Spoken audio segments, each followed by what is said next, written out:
What's up, you guys? We're about to do Venta Cemetary on hard mode. I am running a Spirit Spammer.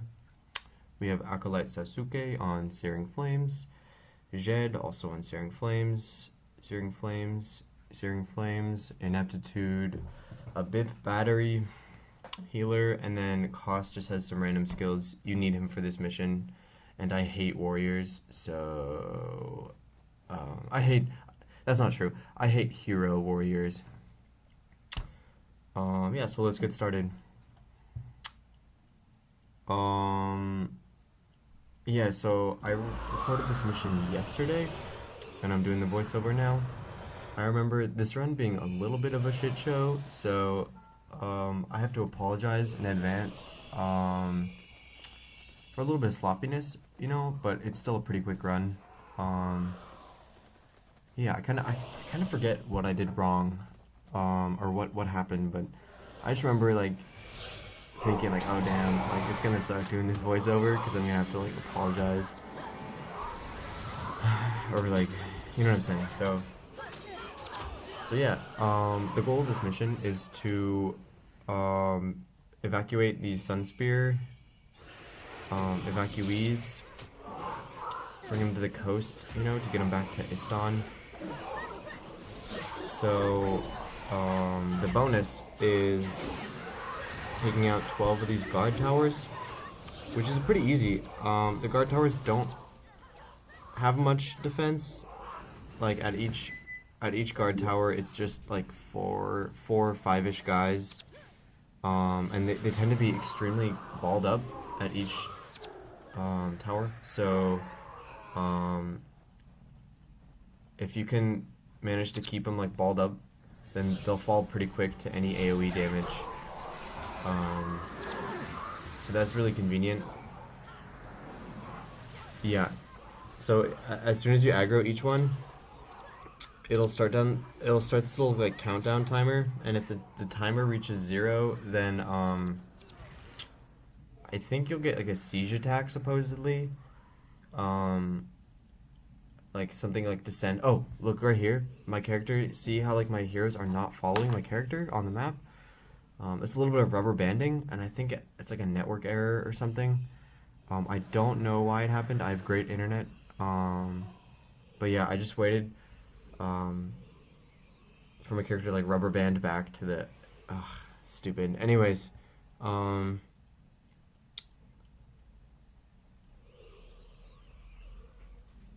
yeah, so this is a really easy mission. I don't think anybody's gonna have any problems with this mission. Maybe that's not true. Maybe somebody's gonna have a problem, but this is definitely easier than a lot of missions. So, the goal here is speed. Like I mean, truly the expert will distinguish himself via his speed, versus just completing the mission. There are some missions that are freaking hard, and that's how the expert is distinguished, just by finishing.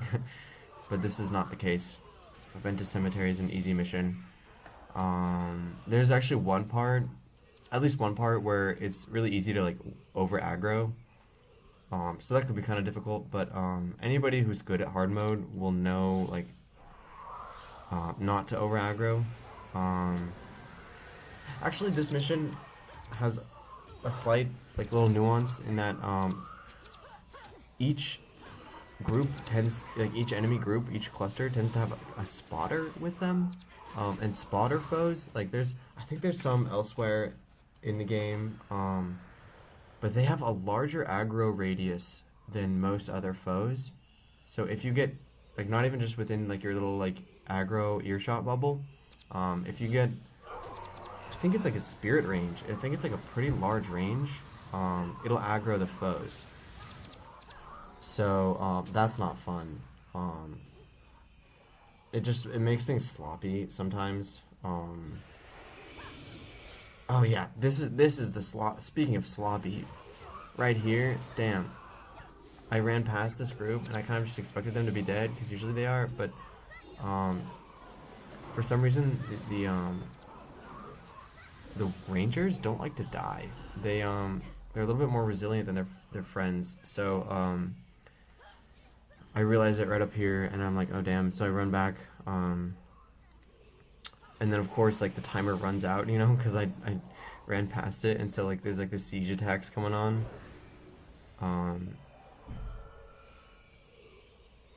But yeah, I ended up taking care of it. Oh wait, so for this mission, if you follow the dotted line, it should go really quickly, and it should be easy. If you haven't heard this spiel 100 times before, I run 2 mods. I have my own like interface mod that I'll put a download link. Like if you like this the way my interface looks, with a minimal compass, and I got rid of all the gradients, like on the skills and on the health bars, and the hero menus are opaque, and all the other menus are opaque. If you like the interface that I have, then feel free to download it. I'll put a download link in the description. And then the second mod I have is in-game mission maps, which gives me the dotted line to follow on my map. You can see that in the top right-hand corner. It pretty much conquers PvE. Oh, a little bit of lag here, sorry. My video recorder is not so hot, at least on this computer. Jeez, yeah, sorry about this lag. Anyways, in-game mission maps. I think I'll put a download link to that one too. That one's really cool if you're running missions. It really like standardizes missions. It helps you just get them done, you know what I mean, without like wandering around, because some missions can be like a little bit mazy or a little bit ambiguous, you know, as to where to go. So that's nice. Yeah, so pretty much just run from one post to the next, and you can check which ones are disabled by going on your mission map and seeing which one still has a red flag versus the gray flag. If you'll notice, as soon as I kill all the foes, it turns gray. Anyways, yeah, this one's not so hard. One frustrating thing is that these elementalists, they have like meteor and fireball, which like womp my spirits. But whatever. Oh yeah, this part has the Garrison. This mission. Okay, I don't know if you can see it. I don't know if it's like kind of res, but if you look on the mission map, there's like a red circle around the Garrison, which is up on this hill right in front of me right now. If you get too close to that, they'll like drop like a major siege attack on you, and it'll kill like the Sun Spear recruits or the evacuees, and you'll lose the mission. So don't get too close within that red circle. The red circle doesn't exist unless you have the mission map. So thank God for that, right? Yeah. So by this point, like, spirit spamming is getting like kind of boring for me. It's too easy. It's too straightforward. Like, it's too repetitive. Although I think like the reason why it has like previously been so appealing to me is that it reminds me a lot of like those tower defense games. Did you guys ever play like online, like the balloons tower defense? And you're like with like the monkeys and like the balloons that you pop. And you drop down like the towers which pop balloons.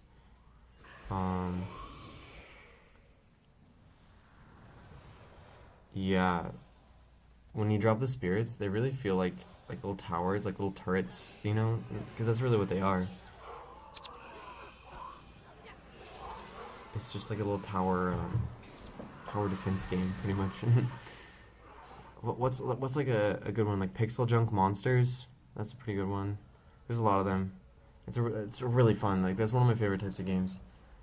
In fact, the whole Guild Wars is a little bit like that, because you just have these like 8 like your heroes and stuff. Like, they're pretty much just turrets. I mean, like little like mobile little like turret spammers, and just spam little spells on nearby foes within range. Yeah. Yeah, it makes sense why I would like the tower defense games if I like Guild Wars so much, or vice versa. Yeah, so I'm almost done here. I'm about to take out the last one. Yeah, so I'm just remembering. Uh, I think I over aggro. There's like this one part, right at the very end where there's like 4 or 5 groups, and they're all in this kind of like small area, and they all have spotters with them, so they all have a huge aggro radius. And then they're all like on top of that, they're all patrolling like over each other, you know.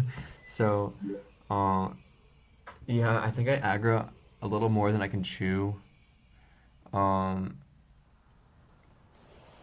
and so I just run for it. I just make a break for it, and because the end of the mission is right there, you just have to get to the Margaret the Sly. So I made a break for it. Most of my like party was dead. I remember, and that's pretty hilarious. Um, but at the end of the day, it doesn't matter because the mission's done, and like that doesn't change like the bonus. It doesn't like change anything. In fact, it was probably faster for me to do that. So yeah, this is it. So see, like I'm trying to sneak through these groups, but all my heroes, like maybe this is stupid of me, but all my heroes are on aggressive mode. You see little like they're all selected like the hero, like on the hero panel, they're all aggressive mode. So they like run over and aggro like 2 groups at once, and I'm like, oh, okay, I can probably handle this. Um, but then after a certain point, I think like a 3rd group like swings by, and I'm just like hell no. Yeah, I see. You can see that like the groups converging on me. I'm like, oh damn, like it's heating up. um, yeah, so I'm trying to like be preemptive and kind of sneak away from this group, but it's not like they're still coming closer, and I'm just like fuck. And so I just yeah, I guess I die right here, but I get res, and I'm just like damn, and I peace out. Um, oh jeez, I wonder if I still get the bonus, because um, I actually ran this mission twice because like the first time I was like drinking like the alcohol stuff, like the alcohol points, which made my screen all blurry. But then the post processing effects made like my video recorder like 2 frames a second. I was like, oh, I was down to like 11 health for a second there. Yeah, the trick. Okay, so if you're running past projectiles, the trick is just to tap A and D really fast. Anyways, and you'll dodge. Anyways, have a good day.